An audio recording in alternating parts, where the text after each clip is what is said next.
There is a feeling most of us know. It arrives without warning. One moment, life has a shape you recognize. The next, something has shifted, and the ground beneath you no longer feels solid. Maybe it came as a phone call, a conversation that ended everything, a diagnosis, a door closing, or simply the quiet moment when you realized nothing will be the same. And in that instant, before you found any words for it, your body already knew. Your chest tightened. Your breath became shallow. Your hands may have gone cold, or your stomach dropped, or your legs felt suddenly heavy, like the weight of what had happened had settled into your bones before your mind had any chance to catch up. By the end of this episode, you will understand why your body responded that way, what it means, and how a single word, just one, can become an anchor when everything else feels like it is moving. You are not falling apart. You are in the first moments of something your nervous system was built to survive. And there is a name for what you are inside.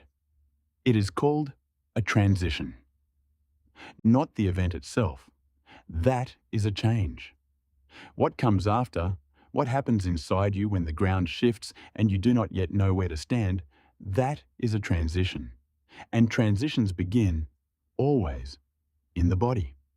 So if you are somewhere in the middle of that right now, if your chest is still tight, if the world still feels slightly unreal, this episode is for you. Stay with me. There is a moment, early in any sudden change, when time behaves strangely. The world keeps moving. Other people go to work, make coffee, talk about ordinary things. And you are standing in the middle of it all, feeling as though someone pressed pause on everything you thought was real. That is not a malfunction. That is your nervous system doing exactly what it was designed to do.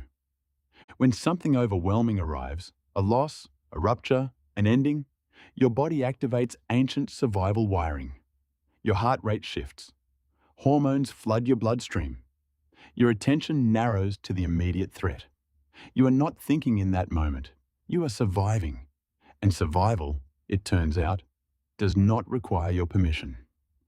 Researcher and psychiatrist Stephen Porges spent decades mapping this territory. He found that the nervous system moves through distinct states, not as weakness, but as intelligence. The racing heart, the frozen stillness, the strange disconnection you feel when news is too large to hold. These are not signs that something is broken in you. They are signs that your body is doing its job. The vagus nerve, a long, winding pathway that runs from your brainstem down through your heart, your lungs, your gut, is the key. When it is activated towards safety, it slows your breathing, steadies your heartbeat, and helps you feel grounded again. When it is overwhelmed, it pulls you into fight, flight, or a kind of numbing withdrawal. That heaviness in your chest right now, or the restless energy that will not let you sit still, that is vagal activation. Your body trying to process something too large for a single moment. Here is what this means for you. The disorientation is not a sign that you are failing. It is a sign that what happened was real. And real things take time to move through a body. Psychologist William Bridges, who spent his life studying how humans move through change, made a distinction that changes the way we understand these moments.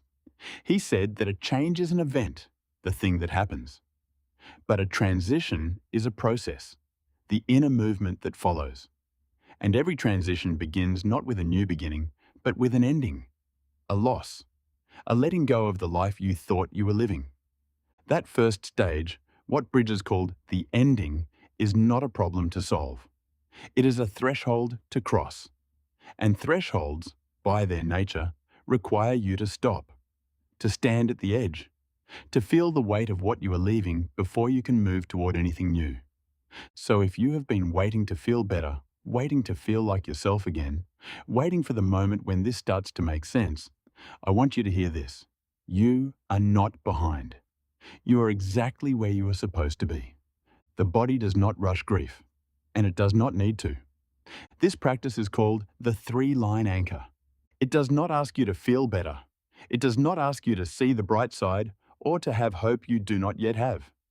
It simply asks you to be honest about where you are and to let that honesty become a place you can stand. You will need only a few minutes. If you are somewhere you can be still, let yourself be still now. First, take a breath. Not a deep, forced breath, just a natural one. Let your exhale be a little longer than your inhale. Feel your feet on the floor or the weight of your body wherever you are sitting. Soften your jaw if it is tight. This is the first step. Arrive in your body just as it is. Second, find your word. Think about what has changed. Not the whole story, just the core of it. What is the one word that names what you are carrying? It might be grief, loss, shock, ending, divorce, diagnosis, silence. Whatever word rises first, that is the one. Hold it. Feel where it lands in your body. Your throat, your chest, your stomach. Let yourself acknowledge it. Third, say the 3 lines, out loud or in your mind. Your word. This is what I carry. And still, I am here. Say them slowly. Let each line settle before the next one comes.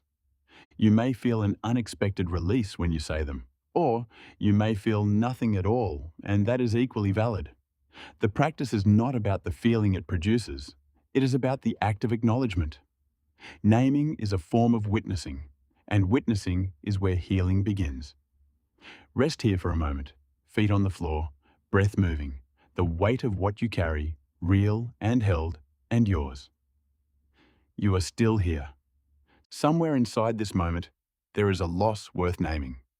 Not just the practical loss, the person, the role, the future you had imagined, but the smaller, quieter losses that come with it. The version of yourself who woke up before this happened. The ordinary Tuesday mornings that felt unremarkable until they became the last of something.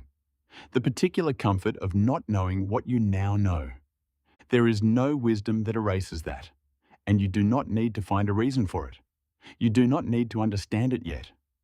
Right now, you are allowed to simply be inside it. Feel the weight of it in your chest. The way the silence in the room might carry a different quality now.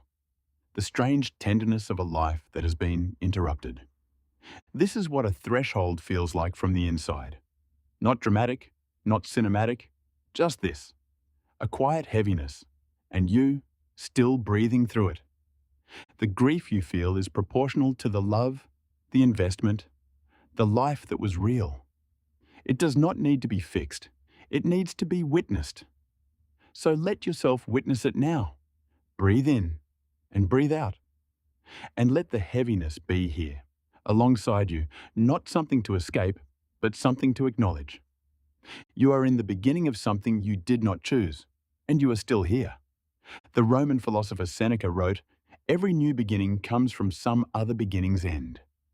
He was not promising that the end would be easy. He was not saying the loss would feel worth it. He was saying something older and more honest than that. That endings and beginnings are made of the same moment. That standing at the edge of what was is also somehow standing at the edge of what will be. You may not be able to feel that yet, and you do not have to. What you have done today is something quieter and more important. You named what you are carrying. You stood inside the weight of it without turning away. You said, in 3 lines, the truest thing a person can say in the middle of a transition. I see what is happening. I hold it. And I'm still here. That is not a small thing. Your nervous system is not a machine that broke down under pressure. It is a living system that is responding intelligently to something overwhelming. The tightness in your chest, the disorientation, the way time feels unreal. These are not failures. They are signals. And signals, when they are witnessed rather than suppressed, begin to move. The vagus nerve that Stephen Porges mapped, that long, quiet pathway from your brainstem to your gut, is already working. Every time you exhale a little longer than you inhale, every time you feel your feet on the floor, every time you say, and still, I am here, you are giving your nervous system something it needs, evidence of safety. This week, I invite you to take your word, the one you found in the practice today, and place it somewhere you will see it. A piece of paper on your desk, a note in your phone, and once a day, let yourself whisper, And still, I am here. It does not need to feel meaningful every time. It just needs to be said. If this episode touched something in you, I would like to ask, what is your word? Share it in the comments below. You do not need to explain it. Just the word. Because sometimes the most powerful thing is knowing that someone else is carrying a word too. There is also a companion meditation for this episode, a gentle, guided practice to help you return to the three-line anchor whenever the ground feels unsteady. You will find it linked in the description. And if you found something here that helped, please share this episode with someone who might need it. Sometimes the most important thing we can do for another person is say, I found something that named what I could not name. Next week, we move into territory that many of you may know well, the pressure to bounce back. The well-meaning voices inside and outside that tell you it has been long enough, that you should be further along by now. Episode 2 is called The Myth of Bouncing Back. And if you have ever felt exhausted by the expectation of your own recovery, I will see you there.